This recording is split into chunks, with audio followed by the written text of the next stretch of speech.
Mga kapatid, alamin po natin ang sitwasyon dyan po sa Senado mismo. Kasama natin ang ating News 5 correspondent Brian Castillo. Brian, good morning.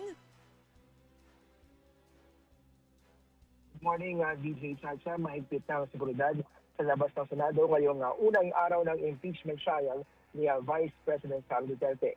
Sa mismong gate ng Senado, may nakaset up ng tent kung saan isa-isang sinusuri ng mga sasakyang pumapasok sa Senate compound. Inaalam dito kung meron silang karampatang credentials o accreditation bago sila papasukin sa loob.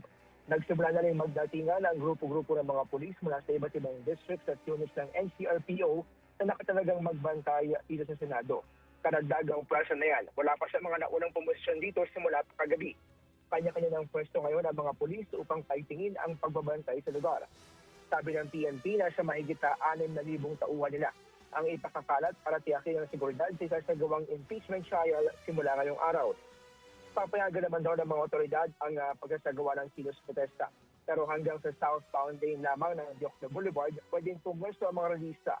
Hindi raw sila papayagan na makalapit sa mismong gate ng Senado. Maximum tolerance pa rin ang pahirali ng pulisya. Pero tulad ng dati, ay hindi raw sila magdadalawang isip na arestuhin ang sinumang manggugulo o mananakit. Sa isang payag, tinayak ni PNP Chief Police General Jose Melencio Natantes Jr. na magiging disiplinado at may paggalang sa karapatan ng bawat isa. Ang ipatutupad na aktaw ng PNP kaugnay sa impeachment trial. Anumang sandali naman mula ngayon ay sasagada ang magkabilang lanes ng kahabaan ng Diokno Boulevard para sa lahat ng motorista bilang bahagi ng ipatutupad na seguridad.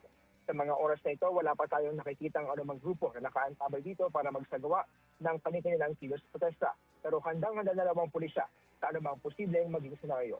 Brian Castillo para sa Ted Fayon at TJ Chacha sa 105.9 True FM. True FM Live Report. Thank you, Brian Castillo.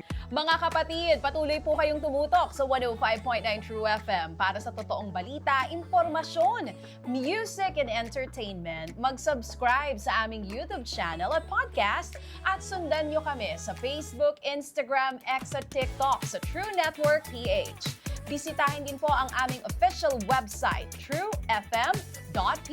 At panoorin din kami sa True TV Signal, Channel 19. Kami po ang 105.9 True FM. Laging true sa'yo, kapatid.